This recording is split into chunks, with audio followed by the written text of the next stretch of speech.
I'm going to be super brief and just say thank you. This was so important.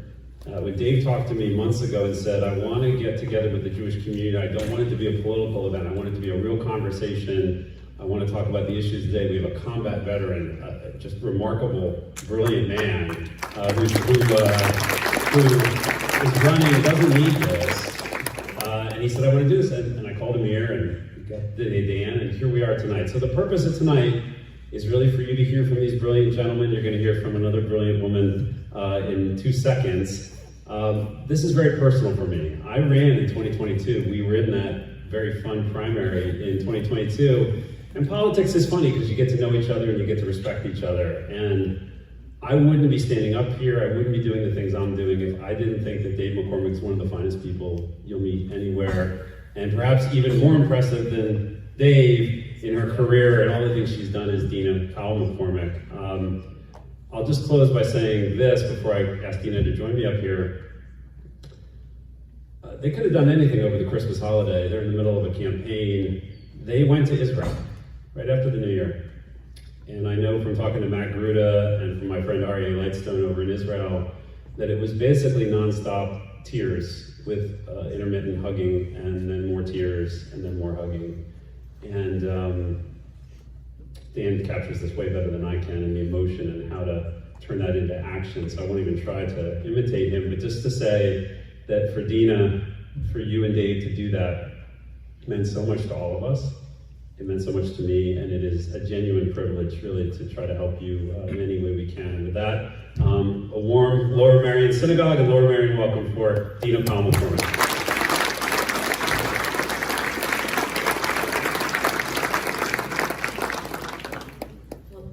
Beautiful introduction. Thank you so much, Jeff. And Jeff and Cheryl just hosted us at their home, and it was such an amazing event. I can't thank you enough. And Amir and Stacy, thank you. Thank you for bringing us into this community tonight. We were understandably told you can't have that giant bus in front of the synagogue. Nobody thought it was a good idea for Dave to get a bus except Dave. The only people that were more upset about it were our 6 daughters. We have 6 daughters between us. And when we showed them the picture of the bus where it's so over the top, decked out, combat veteran, businessman, job creator, they said we are so horrified if any of our friends see this, but at least he doesn't have his face on it. Then we showed them the other side of the bus. 8-foot picture of my husband, to which I said to him, you have to have a heck of an ego to have an 8-foot picture of yourself. This is so meaningful for us to be here with you tonight, and I want to thank a couple of people beyond Amir and Stacy and Jeff and Cheryl who are hosting. Talia Katz is a rock star. Where is Talia? Talia is on our team. And I am so proud, there she is, of all that you have done. On October 7th, she and her family, a lot of family in Israel, she was obviously heartbroken, devastated, as we all were. And I said, if you need to take some time, whatever it is, I know, and Dave said it to her, and she said, this race is just more important, and this fight is just more important than ever. So we are so proud of you, Talia. And Matt Gruda, where is Matt Gruda, the campaign manager for the McCormick for Senate? Wait, there you are. Matt also has done such a phenomenal job with this. We have our great Pennsylvania State Treasurer, Stacy Garrity. Please stand up, Stacy. This is somebody, I just want to tell you, has become such a wonderful personal friend, but also a combat veteran, a rock star leader. We are really lucky to have you in that role, and we are very proud of you. It's so fun for me to be with you with some very special friends that came from DC and New York. One of them that's in the back is Ari Fleischer. Yeah. Ari Fleischer, they said, wow, can you come up here? Can you come up, please? Please, come up. Did you hear the wow? Matt's jealous, you got it.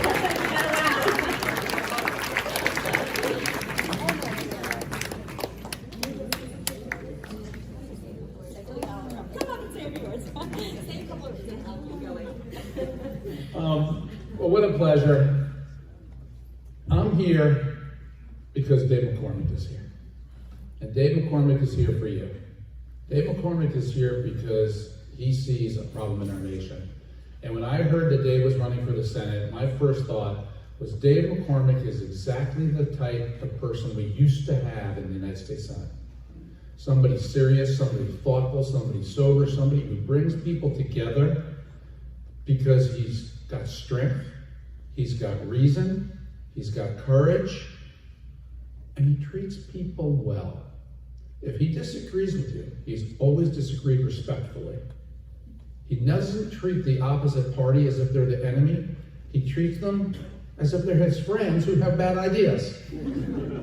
But he always engages and wants to hear more and learn more, and that to me is what is so lacking in Washington, D.C. today. So I'm here because I'm so proud of Dave and proud to support Dave. He's an outsider, he's a job creator, he's a West Point graduate, and he is who we need in Washington.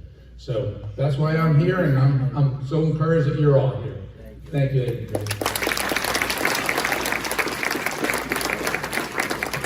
I had the privilege of working with Ari in the White House. Dan and Ari and I worked for President Bush, and he was with President Bush on 9/11 that whole day. And then, of course, he became the voice for the president during those dark days and tried to comfort America when we were hurting so much. So I'm really, really proud of him. Another very special guest that we're honored to have in Pennsylvania, really, he's sort of known as the son of Pennsylvania, Matt Brooks, head of the Republican Jewish Coalition. Grew up near here. He has an incredible team here that started in 2000, right? 2002. 2002. We are so proud of everything RJC is doing. And Matt doesn't like when I say this, but Matt doesn't just represent the community so well. He literally is so respected by many world leaders who come through DC and the diplomatic corps. He's made a point of getting to be friends with the ambassadors from Bahrain, Saudi Arabia, Egypt, because it's really important in his role, and they admire him greatly. So thank you so much. Thank you for being here. Senor. Okay, this is going to be hard because we've been friends for, I don't want to lie, but I can't, 30 years. We worked together on Capitol Hill in 1995. I know so much dirt about him, but he knows it about me too, so it would be mutual assured destruction. He and Campbell Brown, his wife, are family to us. As I said, Dave and I have 6 daughters between us, so we think of Eli and Asher as the sons we really wanted to have. They are such sweet young men. I've always admired Dan. Dan served our country in Iraq. He was the spokesperson for the president there. And I've always been proud of him, admired him, but no more than after October 7th and all that he has done to give voice to so many.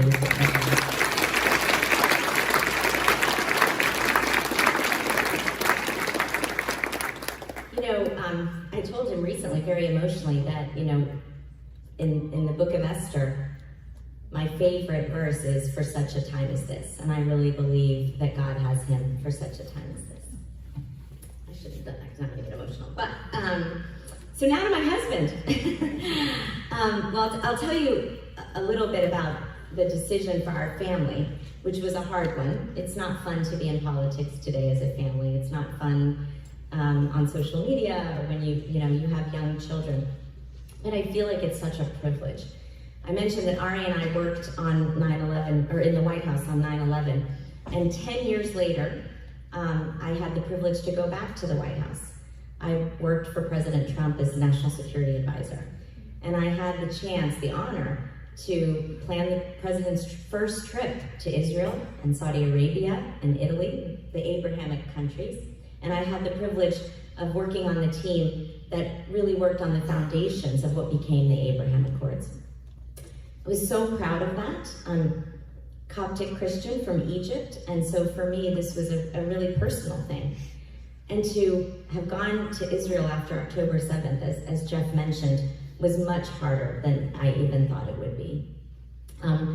The devastation, the horror, Wendy, Dan's sister, hosted us with the woman who had to care for the bodies of the female IDF soldiers that were raped and mutilated. It's pure evil. If you know what good and evil is, it is pure evil. And what you walk away knowing is that there's this region right now, there's an axis of resistance, which is the evil, and an axis of resilience, where I do believe those allies that signed the Abraham Accords, and Saudi Arabia was about to, but the resistance can't exist if there's progress and peace in the region. And that's why I think this election is so important. I really believe the stakes are that high. And I'll close just by telling you a story. My last event, when I was Deputy National Security Advisor, was to attend the 40-year anniversary of Egypt, where I was born, and Israel making peace. Ambassador Ron Dermer hosted it with the Egyptian ambassador. The entire administration was there. Jared Kushner spoke beautifully, and many others. And I had the honor of being seated by Mrs. Jihan Sadat, the widow of Anwar Sadat. And I said to her, it's such an honor to meet you and to be seated by you. My father was a captain in the Egyptian army. And the person that he looked up to, that he admired, that he believed had courage was your husband. And it's just so wonderful to meet you. And she said, you know something? The world saw a man who went to the Knesset, who made peace with Israel. He was my husband. And when he made peace with Israel, I knew that he would be assassinated. It took me so aback, honestly. And I said, my goodness, Mrs. Sadat. She said, no, we didn't know if it was 1 year, 2 years, it was 4. I lost my husband, my children lost his father, but tell me something, Dena. How many leaders are out there that have a legacy of 40 years of sustained peace between Egypt and Israel? And that really struck me because I don't think we have many of those kinds of leaders today in the world. And while we weren't super thrilled initially when Dave said, I really want to run for the Senate again, I know that it's because he loves this country so much. And I know he wants to be a voice like one of those leaders in the Senate. I think that to know Dave, basically, in a nutshell, is to know 2 things. One, he went, of course, to West Point. He lives duty honor country. But people say to me, why is Dave strong? He seems steady and strong. I mean, I can really tick him off, but he's pretty steady, he's strong. What is it? Is it that he was a wrestler in Bloomsburg and all around Pennsylvania? Is it that he went to West Point and was an Army Ranger, combat veteran? What was it? And I said, I'll tell you what it was. Raising 6 teenage daughters. Nothing has tested this man like that. And I can tell you, as a witness to it, that one of the reasons I love him so much is he always protects and supports and loves those 6 girls. He also, I can assure you, protects, supports, and loves the United States of America. Ladies and gentlemen, Dan Senor and Dave McCormick.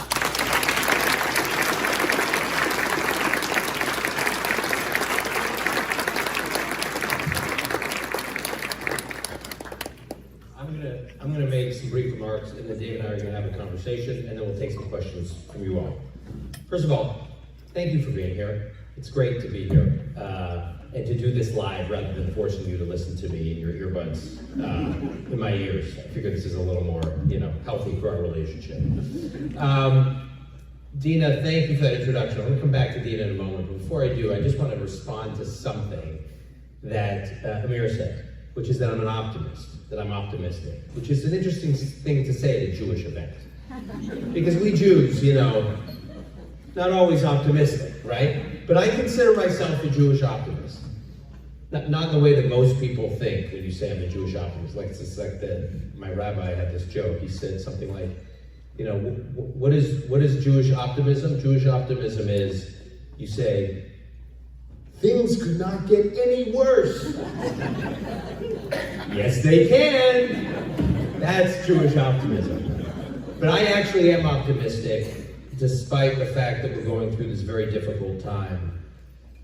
Israel's going through a very difficult time. The Jewish community, the diaspora is, I think, facing threats and challenges that would have been unimaginable, a few years ago, certainly a year ago. And I think it's hard to contemplate that we were, just days away from the 1-year anniversary of October 7th. If you would have thought, on October 8th, we'd be sitting here almost a year. Think about that, the Chagim are coming in, the Chagim would be coming through and the rabbis would be preparing sermons while there are Jews in dungeons in Gaza for almost a year. It's pretty hard to get your head around, and as I believe this is early days of the war that Israel is in. Israel is in a multi-front war. I will say personally, and some of you have heard me tell the story, but I think it's worth repeating. When I try to explain to people why this moment is different, I get asked all the time, is this moment really different? Why is this moment different? The story that crystallizes it for me was over Pesach. I was in Israel with my wife and kids, and Campbell and I had been there once soon after October 7th. I went back again soon after that alone, and then I was there with family over Pesach. And we took our children, our 15 and 16-year-old, with our nieces, down to Kibbutz Ner Oz, where, as many of you know, 400 residents of Kibbutz Ner Oz, 1 out of every 4 were either killed or taken hostage. So just imagine being in like the dining hall or whatever. You look around and basically every 4 people, someone's life has been taken or someone is being held hostage. And we were taken around by this gentleman by the name of Nir Metzger, whose father was taken hostage, who's since been killed, and his mother was released in the first hostage deal. And we came back to Tel Aviv that night, and we were with our kids, and we were asking our kids about the day. And we asked our kids, well, what hit you most? What are you reflecting upon? And our 16-year-old said, the previous summer we had gone to Eastern and Central Europe with my mother, who's a Holocaust survivor who lives in Jerusalem. She's in her mid-80s.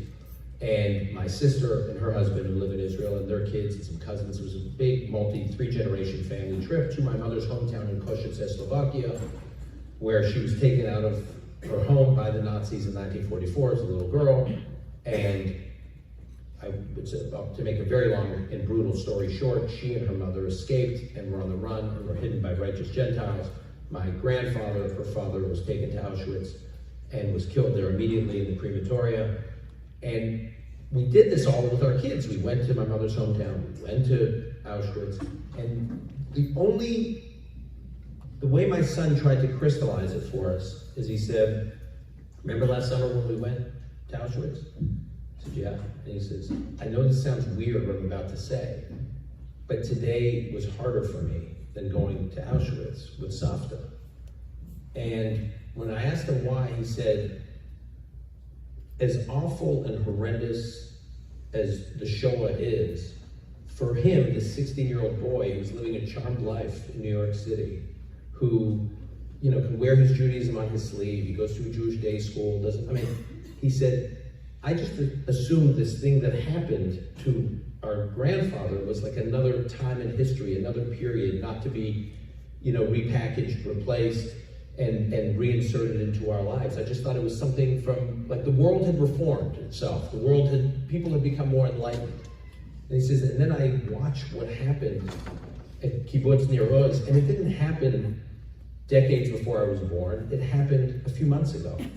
And the idea that kind of resurgence, and while, as Douglas Murray said on my most recent podcast, while the scale of what Hamas did is not comparable to what the Nazis did, the intentions were. And one could argue, as he said, the intentions were even worse. And he laid out why that is. And so that is, I think, what many people in this room feel. It's like that is what we are up against. And it can be pretty demoralizing every single day. We're sitting there trying to win these arguments, trying to have these debates, trying to get the world to understand what is actually going on. I'm reminded of this almost every week. 9 days ago, we lost 6 Israelis executed, including an American. And I was on television in the US, within 48 hours. And I'm doing these interviews on American television, and based on the questions I was getting, you would have thought Benjamin Netanyahu murdered those Israelis. I had to stop the interviewers at some point and say, you do know there's this organization called Hamas, right? And, well, let me tell you a little bit about their role in all of this. And actually, there were 6 dead hostages this weekend because of Hamas. And that you have to have these conversations is so mind-numbing. At the exact moment that John Poland and Rachel Goldberg were delivering their eulogies in Jerusalem, at that moment, David Lammy, the Foreign Secretary of the UK, was announcing that the UK was suspending arms sales to Israel. So, literally, their response, the UK government's response, and I'm not saying it's cause and effect, but just the idea that A, that they think it was wise to suspend arms to Israel, and B, that someone actually approved the timing of it. Forget about maybe they didn't know when exactly this funeral for Hersh Goldberg Poland was taking place, but really the weekend after 6 Jews were just blatantly, brutally slaughtered was the time to announce that the UK is pulling back from Israel and its civilizational struggle. So I think about Dave, and I think about Dena, and I think about the trip that they were talking about, and that Jeff was speaking about back when they decided to go over Christmas in January. And I cannot be more emphatic about how important it is for people to visit Israel during this time, during that time, now, going forward, whether they are Jewish or not. When I was at Kibbutz Nir Oz, I was there again in June, and we're leaving the kibbutz, and coming in is this woman that the group I was with was introduced to. It turns out this was a woman who was taken hostage from Kibbutz Nir Oz on October 7th.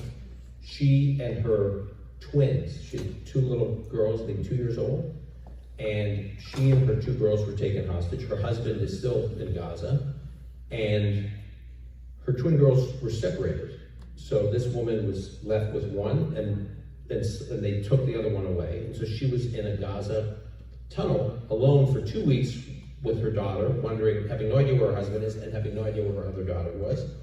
And then they finally brought the other daughter back to her, and she was with her 2 girls for 51 days before the first hostage deal was finalized, and she came back. And so I meet this woman. This at this point was the first time, I've since met others, but this was the first time I met someone face to face who had been held hostage. And you don't know what to say. I mean, given what they have been through, really, I think everyone in this room can relate to that. What do you say to someone who literally, just a few weeks before that, had been pulled out of a dungeon in Gaza and was now free? Given the perspective they have on life, given what, you almost don't know what to ask them. And so I asked them, what can we do? What is the most important thing we could do? And she said, be here. I said, really? That's it? That's what, she goes, be here. And I asked her why. And she said, because we worry that the world is going to move on. We still have over 100 people in Gaza. Her husband is still in Gaza. So here's this woman who's just come out of hell, and her message is bear witness. Bear witness. That's what when Jeff says he was so moved by Dave and Dena's trip, it's not just like a symbolic thing, they just went, it is so, for those who here has been to Israel since October 7th, okay, a lot of you, right? So you know what I mean. When you're there, every Israeli is thanking you for being there. They don't want the world to forget. They need the story to be told, and they need people to bear witness to do it. And that's why, for a variety of reasons, Dave and Dena caring about this issue so much was so moving to me. And the last thing I'll say before I throw a few questions to Dave is, and I want to come back to something Dena said, where she talked about that experience of meeting Mrs. Sadat. She talked about the anniversary of the Camp David Accords between Egypt and Israel. Amir said, I'm optimistic. Sometimes my wife says I'm always too optimistic. I think about Israel and the Middle East, and it's not to say I'm rosy-eyed, I'm not, because I think Israel's in for a long war. But I also think things can change quickly. Okay, if you look at the early 1970s, and this is what made me think of it when Dena was speaking about the Camp David peace treaty, when Dena was talking about the meeting Mrs. Sadat. In the 1970s, if you look at the first half of the 1970s, it basically looked like Israel was over, right? In 1972, you had the Munich Olympics, which was shocking to Israel and shocking to Jews around the world for so many reasons, not the least of which is the world just didn't seem to care that much. Sound familiar? 1973, the Yom Kippur War. Israel completely surprised. Serious concern that Israel was going to look like a paper tiger in the region. Israel had just been 5-6 years out of the triumphalism of the Six-Day War, and that was completely shattered, that sense that they were somewhat invincible. That's 1973. 1974, Ma'alot, where in northern Israel, terror group came over from southern Lebanon, took hostage a huge number of Israeli school children, basically took over an Israeli school and slaughtered them. It's the first time a major terrorist attack like that, where Israeli school children are just being slaughtered. That's 1974. At that point, also the Soviet Union, the Soviets had basically settled on their policy of not preventing any Soviet Jews to leave the Soviet Union who wanted to go to Israel, and in fact made them suffer if they indicated they wanted a Jewish life outside of the Soviet Union. 1975, the UN General Assembly passes a resolution defining Zionism as racism.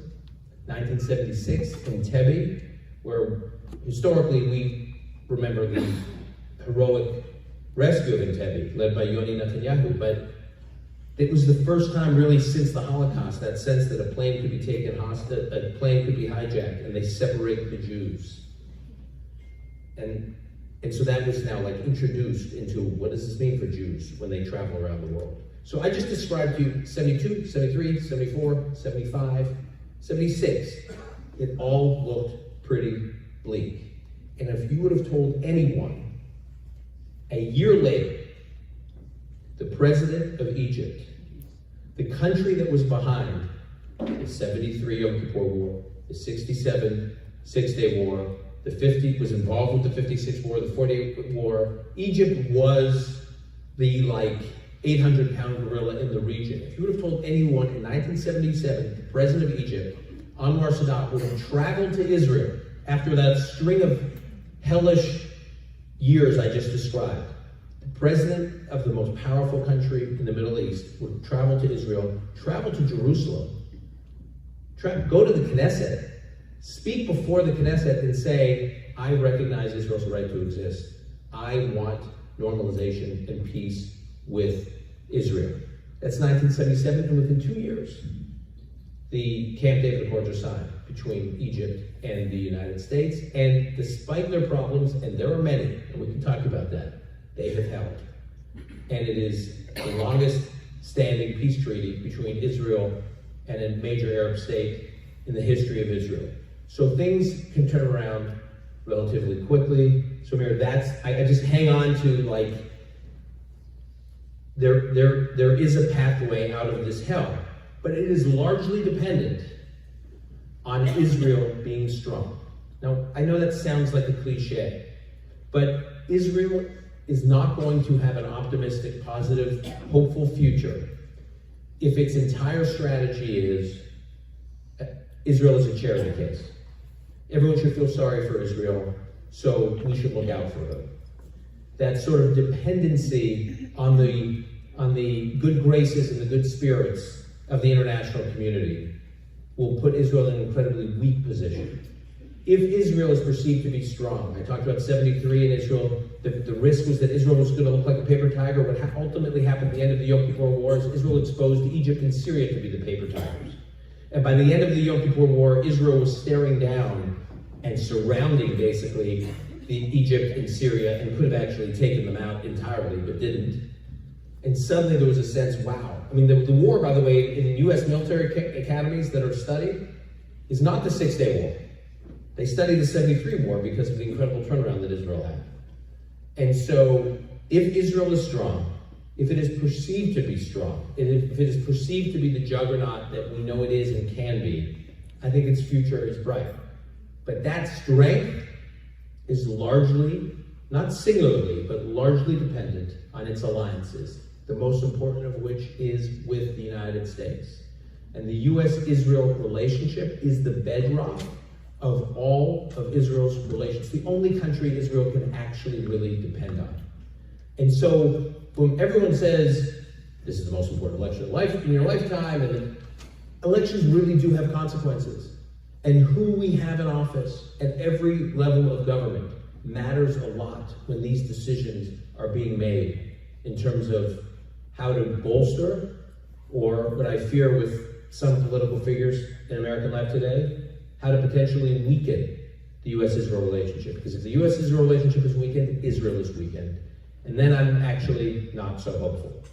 So that is why I'm actually so thrilled to be here with Dave and Dena, because they not only embody the American commitment to its relationship with Israel, the U.S.-Israel relationship, but they just recognize that what starts with the Jews doesn't end with the Jews, and the threats against Jews today, both in Israel certainly, but all over the world, including many parts of this country, is actually not just about the Jews, but is a threat to the future of Western civilization. And so I'm just so grateful, not to put all this pressure on you, Dave, but I'm grateful that you're running for office. So with that, thank you. And do you want to stand? I mean, I feel like can people see Dave?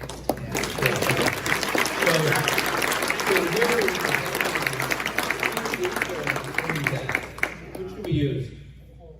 Yeah, Okay. All right. So Dave, I'm going to ask you a couple questions, and then we'll open it up. The first question is, Dena talked about your guys' trip. I talked about your guys' trip, which was clearly very emotional and loaded with symbolism. But as you think about going into office and being a United States Senator, what from that trip or anything around that time has informed how you think about U.S. policy? Yeah. Well, again, thank you all for being here. It's great to see lots of friends and lots of people I don't know, but I'm grateful you came. And Dan, thank you. Thank you all for hosting, Jeff and Amir, and thank you all for being here.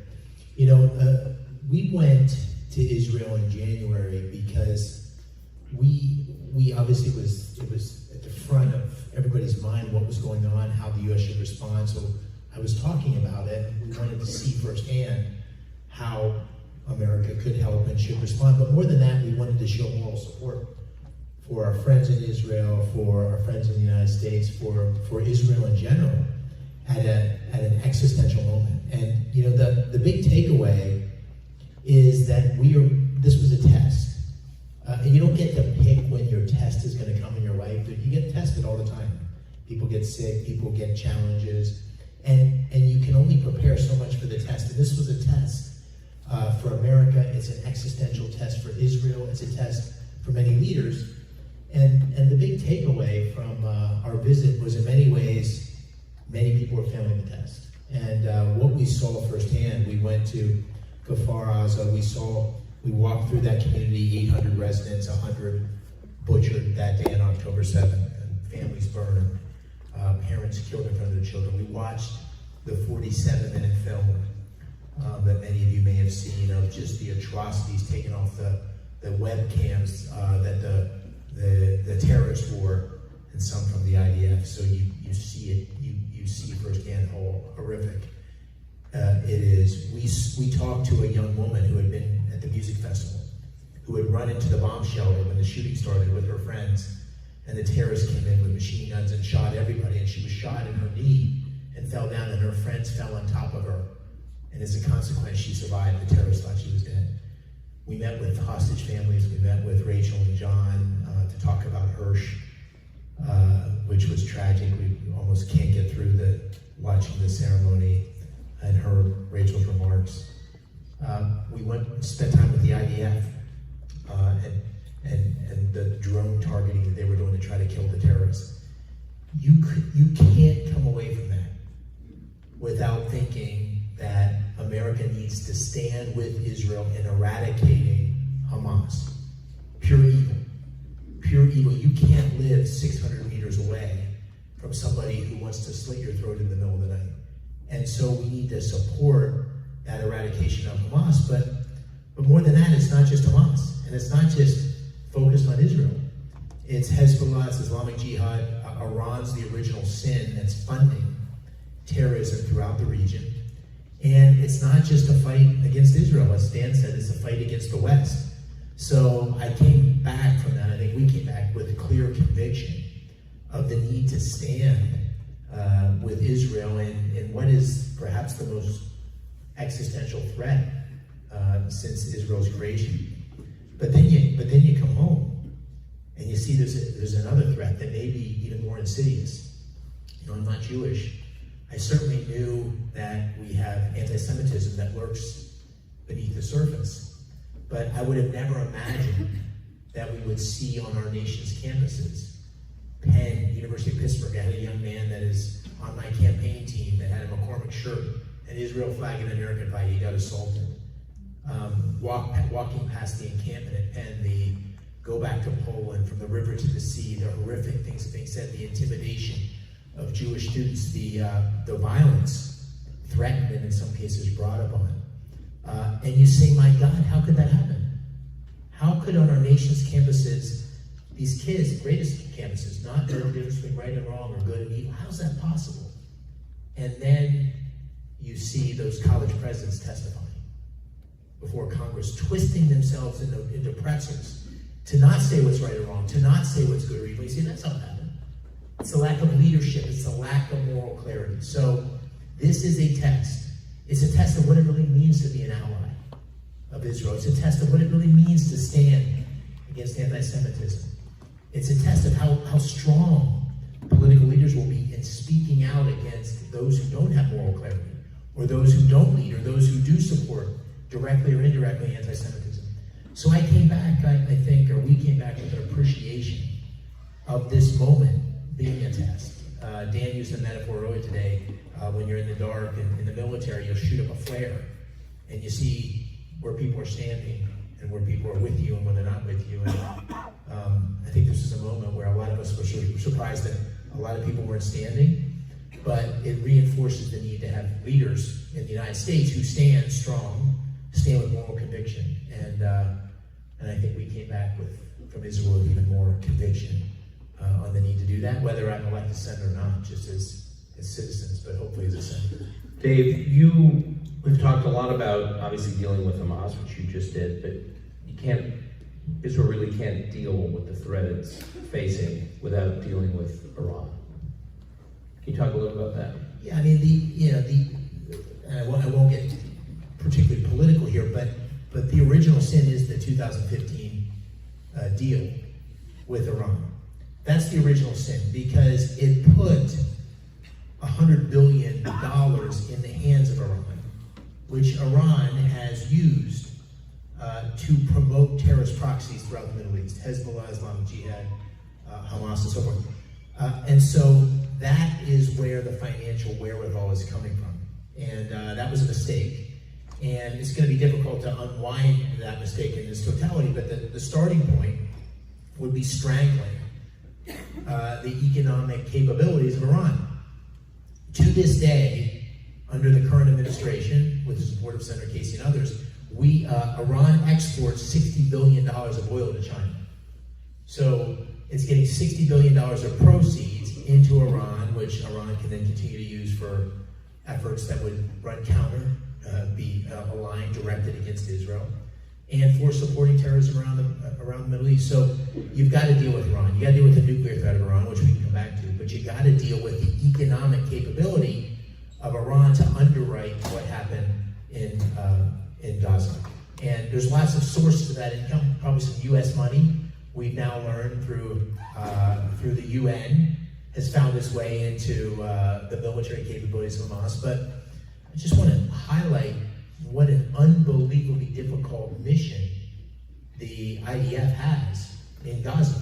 So when I was in the 82nd Airborne, we would train all the time for urban deployments. It's the toughest kind of fighting, because you're going street by street, block by block, building by building, room by room, against the bad guys, and they have booby traps and IEDs and everything else. Imagine that with two cities, one on top of the ground and one underneath it. Tunnels that are reinforced, an entire city of tunnels and capabilities underwritten by not only US tax dollars but Iran. And then imagine your enemy decided to infiltrate and align itself with the civilian population and had been preparing for this for years.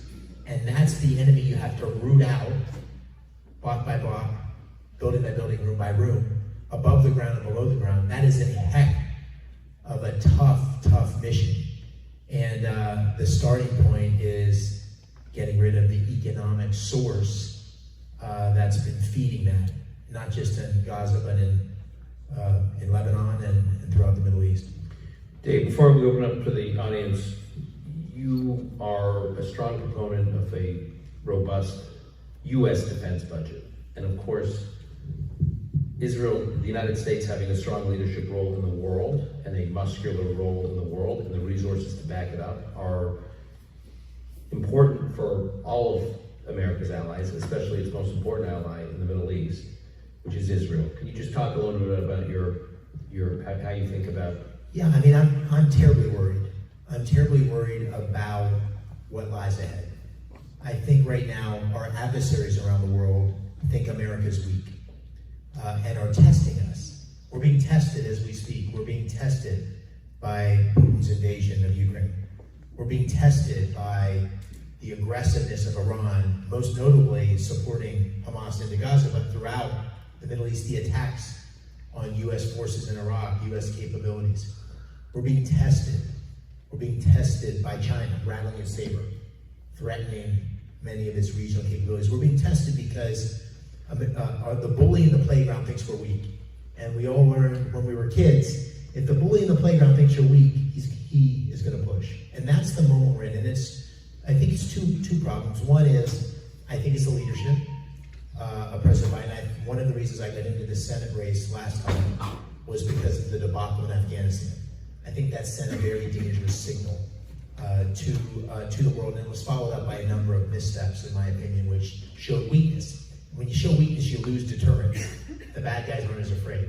And then the second thing that's happening is our military is losing the capability it needs to be the strongest, most lethal military in the world. It's got misplaced priorities. It's adopted an agenda around some of the social goals, DE, and other things that have come at the expense, in my opinion, of warfighting.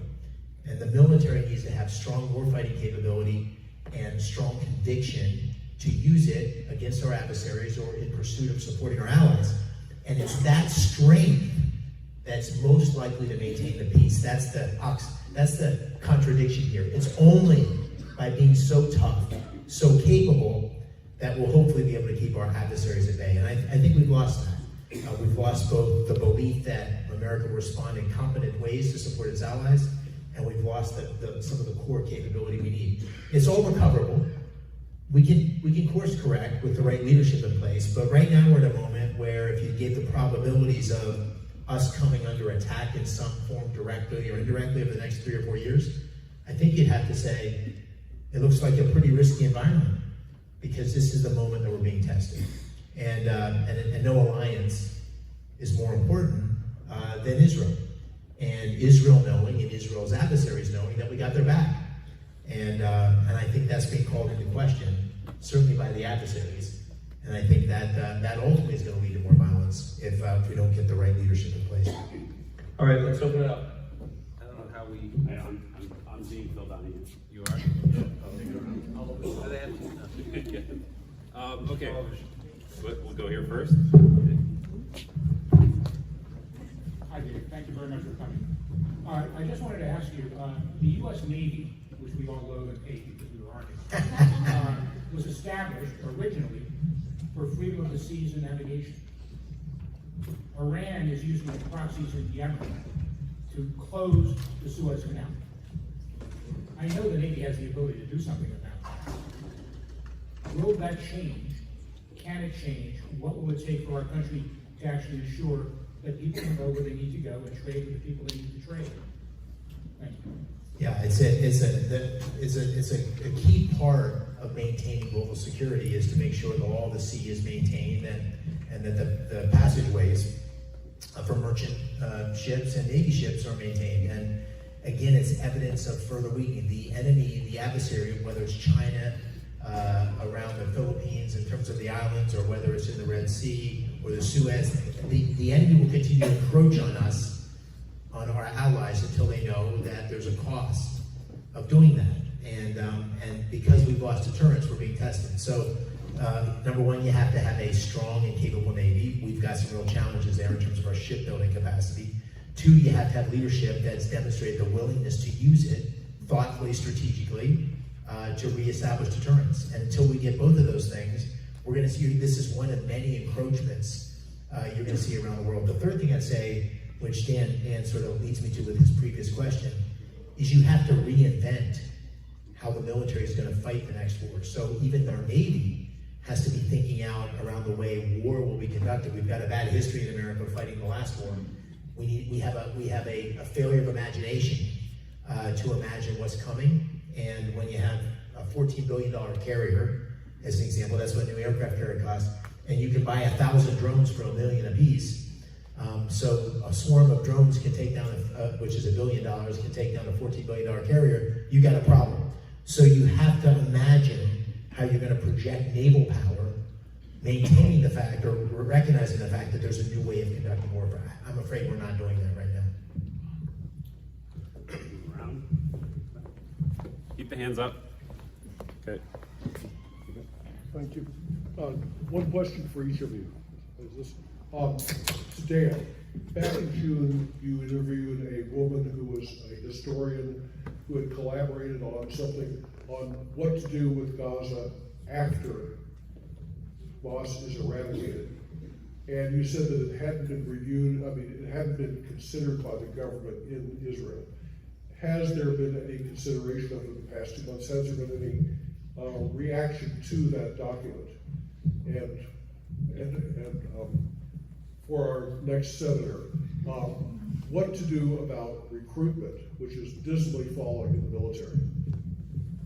On the first question, yeah, I interviewed an academic, an Israeli academic, who, along with two of her colleagues, had written a proposal looking at the history of reconstruction efforts in countries, range of countries, from Germany to Japan to other parts of Iraq, and after the fight against ISIS, how to actually build a sort of new state, or a new state-like structure. And this particular proposal had gotten actually a lot of purchase within the Israeli government. There was a lot of interest in it. I think there still is. I think the Israeli government is putting a lot more thought into the quote-unquote day after than they get credit for. I think they are wise not to talk too much about it, because anything that is associated with the Israeli government will be dead on arrival in Gaza. So the Israeli government's view is that whatever plan is going to succeed in Gaza for the day after has to be American supported, likely implemented by other countries in the region and staffed by other countries in the region, and that there be a perception that the Israeli government can live with it. But if it's the reverse, and that it's authored by the Israeli government, it will be completely discredited in Gaza. So I think Israel is, as frustrating as it is for everyone else, it's wise for Israel to be extremely low-key about its planning. The corollary to that is, I think, just to give you an example, I think it has been very damaging to the hostage negotiations that every other day there's a leak out of the hostage negotiations. And as though we were all following the hostage negotiations minute by minute based on news nuggets. This happened in Doha, that there was this conversation in Cairo. They agreed to this in Istanbul. It's as one American official I have been in touch with, who's involved with the negotiations over the Israeli hostages, who was also involved in the negotiations with Russia, the recent hostage exchange. He says, with that exchange, no one in the world knew that there was a deal until the Americans, the hostages, were on a plane heading out of Russia. And with these Israeli, Qatar, Egypt, Hamas negotiations, every day it's in the news. It's very damaging, and I think the same goes for the day after planning in Gaza. That said, I will just stipulate a statement of the obvious. There is no day after in Gaza until Hamas is eradicated. This is extremely important because it's obviously important because Hamas has to be eradicated for all the obvious reasons. But it's also important because whoever is going to administer Gaza after the war has to rely on Palestinian civil society stepping forward and willing to lead. And very few to none will stick their necks out and volunteer to lead or play a role if they think Hamas is hanging around. Because Hamas, particularly the Hamas of Yahya Sinwar, one of the innovations, quote unquote, he implemented when he took over the military wing of Hamas is he had Hamas very focused on retribution of slaughtering Palestinians who are collaborators. He made that a major, by the way, he was serving multiple life sentences in an Israeli prison before he was released in 2011. They were not for life sentences for killing Israelis, they were life sentences for slaughtering Palestinians. That, he's ruthless about punishing quote unquote collaborators. So if anyone in the international community is hoping Palestinians will step up and govern a post-Hamas Gaza, they have to be rooting for Hamas to be eradicated, or it won't work. On the recruiting crisis, just a brief thing. I said Dan is like the Mick Jagger of Jewish podcasts, but he's also an acclaimed author. And his most recent book, The Genius of Israel, touches on this recruiting issue because it talks about the binding nature of military service in Israel and what that's meant for civil society. That's the military I served in the Reagan years. It is a unifying force. And what's happened, unfortunately, is only about 9% of kids coming out of high school have any interest in serving in the military, and the large majority of them aren't qualified. And there's a number of root causes of it, but essentially, if you survey about those kids, only about a third of them thinks America's exceptional. Only about a third of them are very patriotic.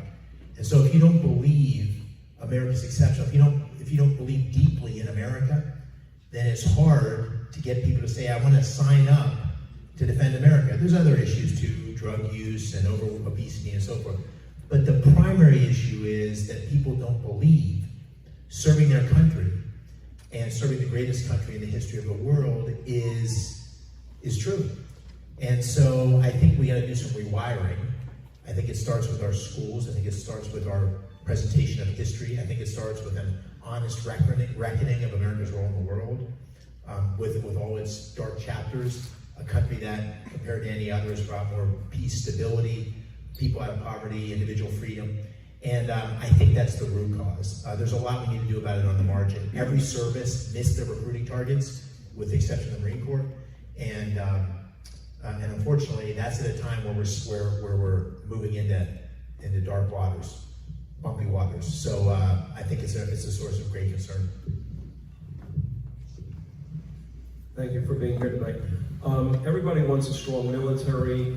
We live in a country today where everybody looks to the government for the handouts, etc. But we have an aging population. Our birth rate is well below replacement. Our society is aging, and we're moving more into Social Security needs and benefits. And we have a $35 trillion deficit, shortfall. We have $1 trillion a year that we spend just on servicing that debt. How are we going to pay for it all? Yeah, so Dan, you can take that one. No. I like sticking with Mick Jagger of Jewish podcasts. You can do the $35 trillion debt. Yeah, I mean, you can call it the McCormick rule. Whenever your interest payment is bigger than your defense budget, you're screwed, right? That's where we are. $1 billion of interest payments, $1 trillion of interest payments, and $900 billion in the defense budget. So we're not on a sustainable path, as you say. There's lots of things we need to do to deal with that. There's the revenue piece of it, which is pro-growth economic policies, unlocking energy and so forth. That is a key part of the equation, and we've got to reduce spending. I'd be in supportive of a balanced budget amendment. I'd be supportive of pulling back a lot of the $5 trillion of spending that President Biden and Senator Casey and others supported. I think that's distorted our economy. It's led to the inflation. It's made us more dependent on China. I think there's a lot of flaws in our fiscal situation, but it's the fault of both parties over a long period. So it's not like Republicans are blameless on this. They've been a big part of the problem. But we're going to have to rein it in. I don't think it's an imminent crisis because the way it works in investing and the economy is we still have the best economy in the world, the most resilient economy. If you could take a dollar and put it anywhere in the world, you'd still want to put it in America. But we've got to reverse course, and it's both reducing the burden of regulations and unlocking our growth, energy particularly, but it's also reducing spending. On replacement, I want to say one thing on this because it's a really important issue. When you talk about what's happening, a couple is 1.8 kids per couple. You need 2.1 for replacement rate. So that's part of being a growing economy. And one of the things we need to do is reform legal immigration. That helps support that. The second thing we need to do is make fertility, it may seem like a small thing, it's a big thing, fertility available for all people. Fertility treatments, they're onerous and expensive. Many people want to have children, but they can't. It's more costly to have children now. So one of the things I've been talking about, reproductive rights is beyond just abortion. Reproductive rights is helping families have children if they're economically challenged. And I did this as CEO where we gave IVF treatment to everybody. Having IVF available helps families who want to have kids and couldn't be able to afford IVF have them. And that's a big part of closing the replacement rate number from 1.8 back to 2.1. There's a demographic challenge. Immigration is one piece, legal, and fixing the fertility rate or the birth rate's another. I have one right over here. You spoke about Iran, but could you speak to two other American allies that seem to be nefarious, Qatar and the UN, as well as when you look at the campuses, how do you address what's happening there? I agree that I think kids are looking for purpose, but how do you find that purpose? How do you give those kids purpose that's not aligning with Hamas? Well, on the campus, I'd start more with the stick than the carrot on campuses, and what I mean by that is I think we got to root out the weakness and the leadership problems we have there. So I think we need to fire all those McGills. I don't think we need to tiptoe around that. I think we need to get people who can stand up. So there's more to come. There's more to come. Unfortunately, she was more the rule than the exception.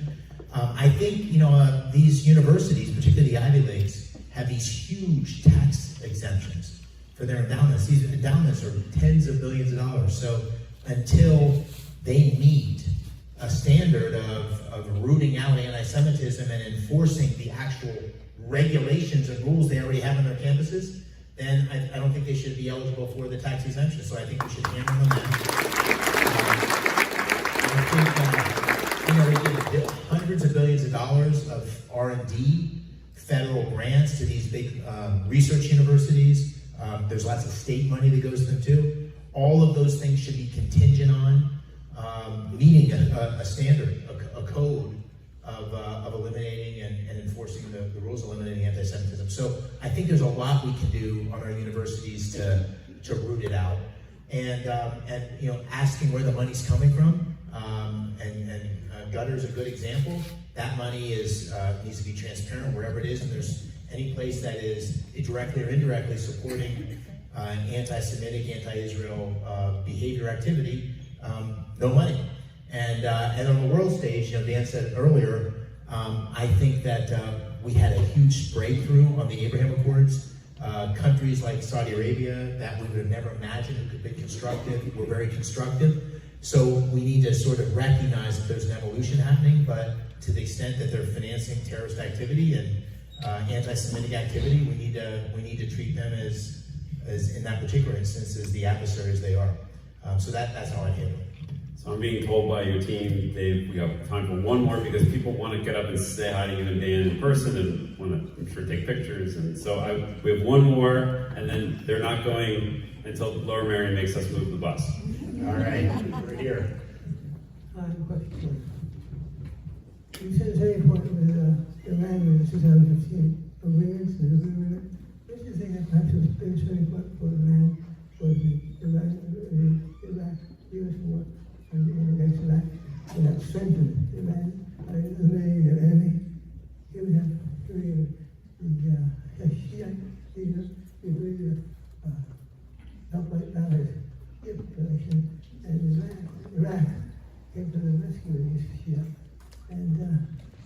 military become hostages within Iran. Do we know? I'm sorry, I didn't get all that. If maybe Jeff could repeat the I question. think I want to make sure I understood what you're saying is that the war that we went into Iraq Helped Iran. ended up helping Iran. Yeah. And what do we have to say about that as the United States? We went to war in Iraq, which ended up helping Iran. Did I get that right? Yeah. Thank you. Is that true? Thank you. I mean, and Dan may choose to comment on that as well. But listen, I was part of President Bush's administration, President Bush 43. I wasn't involved in the national security agenda at the time. And I have an op-ed that I wrote when the early evidence came out that Iraq had weapons of mass destruction. I wrote an op-ed in the Los Angeles Times that said we should go in and root out those weapons of mass destruction. And I think now, as you look at the 20 years since that time, it's undoubtedly it was a terrible mistake. It was undoubtedly a terrible mistake because, as it turned out, Iraq didn't have the weapons of mass destruction.